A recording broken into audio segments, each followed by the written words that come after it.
You're listening to the Fight Game with Tim McCain. And today we have a very special guest, Brent Williams, 2-2 as a mixed martial arts amateur. And this man, he's got confidence, he's got poise, and he's got a fight coming up July 17th against Jonathan Freeman, Jonathan Butterfly Freeman.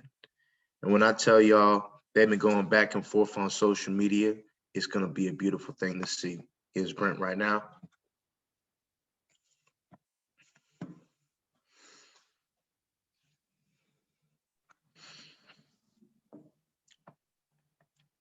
Good morning, Brent. What's going on, man? I'm Can well. you see I'm me? well. Is my camera on? Yeah, just go on the left side. Yes, sir. There we Yes, go. sir. Cool. Yes, sir. Yes, sir. You're listening Yes, to the sir. Fight Game with Tim McCain. And today I have the pleasure of interviewing mixed martial artist Brent Williams. He and Jonathan Freeman have been going back and forth on social media. One of the things that I've always admired about you is your confidence. Not only do you have great skill as a wrestler, as a fighter, but the way that you are able to convey in words your opponent, and you use your social media game to get in the heads of your opponents. Where did that come from? That confidence, not only in the octagon, but also in knowing how to talk to your opponent. Honestly, everyone's gonna say it's pretty cliche, but probably Conor McGregor. The way he broke Jose Aldo mentally before the fight, I take a lot of key points from that. And Jonathan can act like I'm not in his head, but he's sitting there. He's practically begging me in your interview not to take him down. He's saying, "Come on, let's stand." Like, man, I'm not stupid. First jab he throws, I'm gonna snatch a low single, and he'll be down on the ground. End of the interview, he told you he wasn't comfortable being on the ground for long periods of time. So I don't get why. I mean, I'll let him up. The plan is over and over again, just take him down, take him down, take him down. He's got extremely fast hands, fast twitch muscle fibers. And, if you took physical science, those wear out pretty quick. So. Yeah, in your last fight and that's actually the first time I saw you and Jonathan in a fight, and it ended in 55 seconds. And I'm gonna tell you, like Jonathan, man, the quickness. I have not seen anything like that in the local MMA game like that. I mean, his hands were freaky. Yeah, they're fast. I think it comes from him boxing so much, primarily using probably 14 to 16 ounce gloves. So he's used to throwing with a pound on his hand, and then you take that down to 4-ounce gloves that we use in MMA. I think it just multiplies his speed. But I think that's going to get him in trouble with this matchup, to be honest. So what do you think about his comments where he said, I'm gonna go into your world and I'm gonna wrestle you? And he said, I'm gonna put you on the ground, okay, then I'm gonna let you back up and put you. What are your comments on? What's your statement on that? I'll let him take me down. I'll give him the takedown. I'll lay down if he wants me to. I'd love for him to come to the ground with me. And that's the game plan. I don't know why he's trying to play into our field. I don't think he will. I think he wants to make me think I am, so I don't worry about my wrestling as much. And then that'll open his hands up, which I think the same thing for me. I could sit here and lie to you and tell you I'm going to stand and bang with him all day, but it's not going to do anything for me.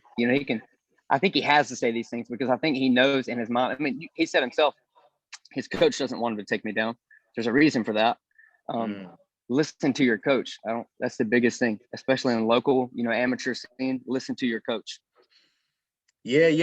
I do think that there are a lot of MMA guys that talk their ish about boxers. However, when you're in the MMA game, you have to work on your takedown defense because exactly at the end of the day, if you're a boxer, and I love boxers, okay? If you're a boxer and you're in the MMA game, you got to work on your takedown defense because a wrestler, he's not going to stand with you, just like you're not going to go to the ground with a wrestler.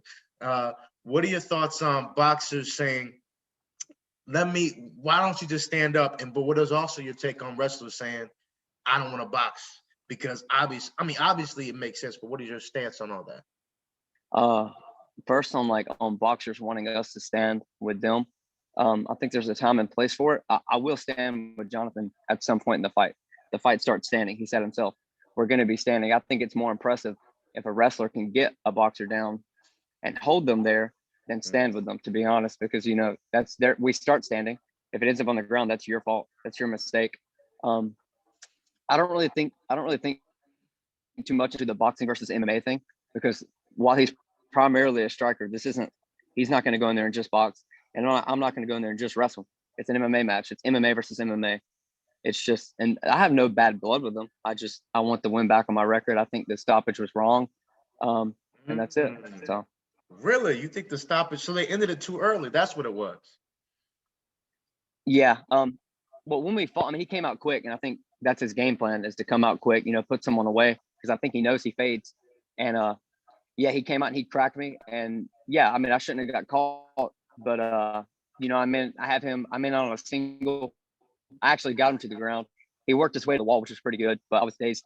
And I get in on a double on his leg, transition to a single, and the ref notices the blood coming down and stops it. And I don't know. I think I told him I could have went longer. I've broke my nose so many times.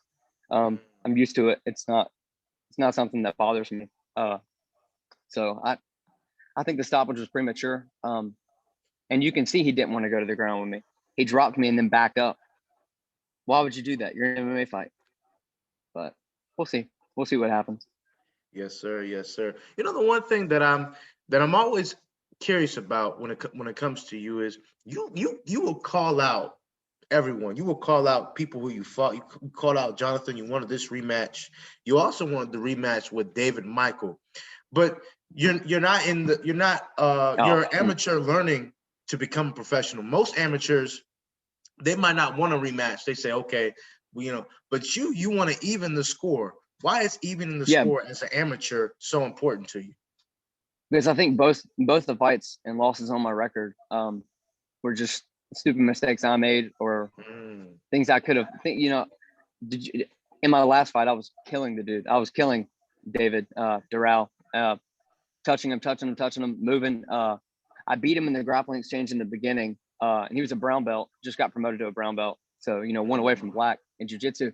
And to beat a brown belt in the first exchange kind of gave me too much confidence. And I came out in the second round, and every shot I landed hurt him, and every shot I landed had purpose. And I got cocky, and I dropped my hands on a looping left hook. He came over with a horrible right hand and hit right behind the ear and knocked the equilibrium. I tried to scramble to a double, and he was a brown belt, pushed his hips in, got mount. I tried to fight out, ended up giving my back, and he got the finish. But I 100% think I could beat him. I know I could beat him. I got you. What's your favorite matchup so far throughout your amateur career? You mean like stylistically, or what? Stylistically, the whole fight, the process of the training, the your mentality before the fight, as well as the start and the finish, the whole process of what was your favorite matchup, favorite war going into it, as well as going through it? I don't think it's happened yet. I think it's going to be with Jonathan. I mean, this he's the entire reason I left gyms. And I've been training there for over 5 months, working 8 hours a day, driving an hour to the gym, and then working out 3 or 4 hours, driving an hour back home, getting home 12 o'clock at night, doing it every day. And I think we're going to see the difference in this fight, because, you can say, well, how much better has he gotten? But I don't think anyone's seen how much better I've gotten. I love Got Rocky 3 vibes, huh? Rocky 3 vibes. Rocky 3, yeah.